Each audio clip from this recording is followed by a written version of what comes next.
ইমোশনটা উঠলো মাত্র, কানলাম, কাট শেষ। পরে আবার আমাকে ইমোশন আনার জন্য আবার তো কানতে হতো, আবার আমাকে সেটা উঠাইতে হতো, আবার অ্যাক্টিং করতে হতো। তো এটাতে হতো কি মাথা ধরে থাকতো, বাবা কেন চাকরি শুটিংয়ে শেষে বাসায় এসে গোসল করে মাথা ব্যথার ওষুধ খেতাম জানো। যদি গ্লিসারিনের কোঠা দেখতো ফেলা দিত বাইরে, বুঝছো, ওটা ইউজ করতে পারবে না কেউ। ইমোশনাল করে অভিনয় করাতো, অরিজিনাল। আমি জীবনও গ্লিসারিন লাগাতে পারিনি রে বাবু, কোনো দিন না। ডিরেক্টর হিসেবে আমি বলবো 1 নাম্বার ডিরেক্টর। আমি ধন্য, নায়ক রাজ রাজ্জাক, তার সাথে আমি অভিনয় করি, ওনার কাছে আমি কিছুই না। তারপরে একদিন থেকে স্বামীকে বাবা কেন চাকর দিল, তা আমাদের কাছে এত অস্বাভাবিক লাগলো তখন। বাবা কেন চাকরি কে দেখবে, কে এগুলো, মানে আমার কাছেও মনে হচ্ছে দূর এটা একটা কেমন নাম হলো। কিন্তু ছবির ভিতরের গল্প বা আমরা যে কাজ করলাম, গল্প তো আসলে অনেক অদ্ভুত টাইপের, একটা সুন্দর একটা গল্প। তো যখন কাজ করলাম সেই গল্প অলরেডি তখন আমাদের কাজ শেষ প্রায়, সেই সময় এরকম একটা নাম দিবে কেমন লাগে, খারাপ লাগছিল আমাদেরও। কিন্তু পরে আর নামটা অস্বাভাবিক লাগে নেই।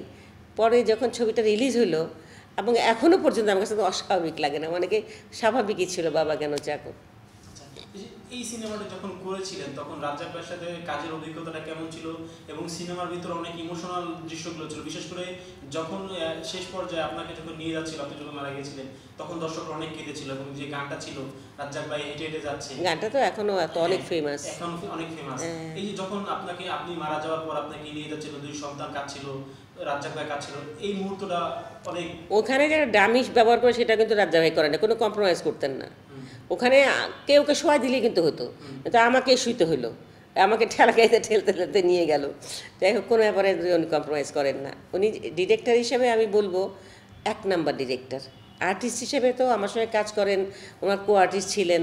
আমি ধন্য যে এত বড় একজন স্টার, তখনকার সুপার স্টার মানে ধরতে গেলে নায়ক রাজ রাজ্জাক, তার সাথে আমি অভিনয় করি।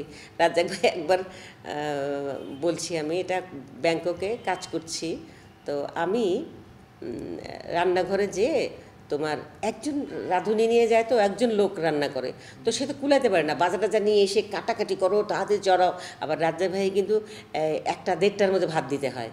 তা আমি কিন্তু জাস্ট ওই রাজ্জাক ভাইয়ের সুবিধার্থেই আমি যে আনু ভাই, আনোয়ার নাম ছিল, আনু ভাই বলতাম, আনু ভাই দাও তো দেখে, আমি কুটে দিই একটু তাড়াতাড়ি করে তোমাকে, আর আমি তোমার এই সবজিটা কেটে দিচ্ছি, বা আমি এটা করে দিচ্ছি, বা ধরো চালটা ধুয়ে দিচ্ছি, এগুলো করতাম। রাজ্জাক ভাইকে তাড়াতাড়ি খাবার দেওয়া লাগবে, যাতে রাজ্জাক ভাই রাগারাগি না করে, সেই জন্য আমি হেল্প করতে গেছি। রাজ্জাক ভাই গেছে ওখানে, যে বলে এই মেয়ে, এই ওখানে কি তোমাকে কি ওই হোসেন সাহেব নিয়ে এসছে ভাড়া করে, ওকে ওর সঙ্গে কাজ করার জন্যে? আমি তো বলার সঙ্গে সঙ্গে নার্ভাস হয়ে গেছি, চুপ হয়ে গেছি। আচ্ছা জি, ও তো একলা পারে না, তাই আমি নিজে থেকেই করতে গেছি, ওকে তো আমাকে তো বলে নাই। কেন? তুমি কার পেয়ার, তুমি কার সাথে কাজ করছো? আমি যে জি রাজ্জাক ভাই সরি, অবশ্যই আপনার হাতে কাজ করছি। তুমি নায়ক রাজের সাথে কাজ করছো, নায়ক রাজের পেয়ার। তুমি এখানে আসছো রান্নাঘরে তুমি বুয়াগিরি করতে? বলল, উঠে আসলাম, চলে আসলাম। তো এই হলো রাজ্জাক ভাইয়ের মানে ইয়েটা আর কি। হাজার হোক, তার তো একটা অহংকার ছিল অবশ্যই, তাই না? তার একটা অহংকার থাকবে না? সে নায়করাজ সেই সময়, আমি তার সাথে কাজ করি, আসলে আমারই বোঝা হচ্ছিল আমি ডলিজুর সামান্য একজন, ওনার কাছে আমি কিছুই না, সেই আমি যে তার সঙ্গে কাজ করি এটাই তো বেশি। তো যাই হোক, আমি তো এতটা ওই গভীরে চিন্তা করে তো আমি করতে যাইনি, এটা হলো কথা আর কি।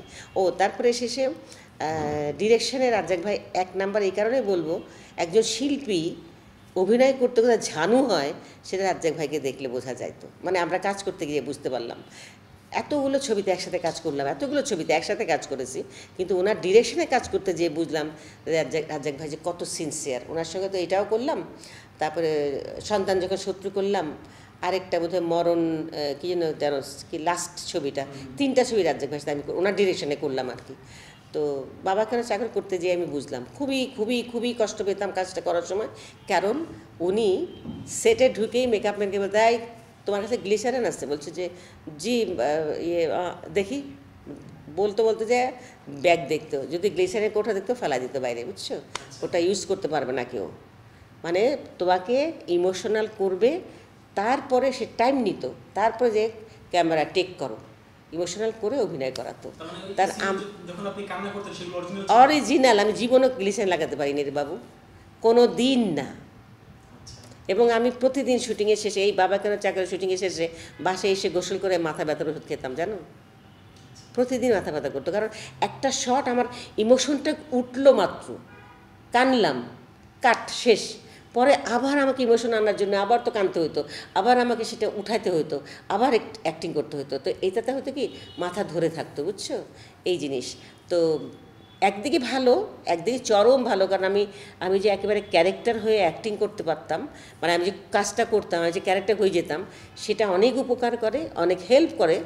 আর আরেকটা হলো এই যে একটু অসুস্থ হয়ে যাওয়া লাগে আর কি, এই যা তানার রাজ্জাক ভাই তো অনেক ডিটেলসে কাজ করেন, উনি এত ডিটেলসে খুঁতা লোক, নিজে অভিনয় করতেছে কিন্তু পাশাপাশি সে ডিরেকশনটা এত নিখুঁতভাবে দিতেন উনি।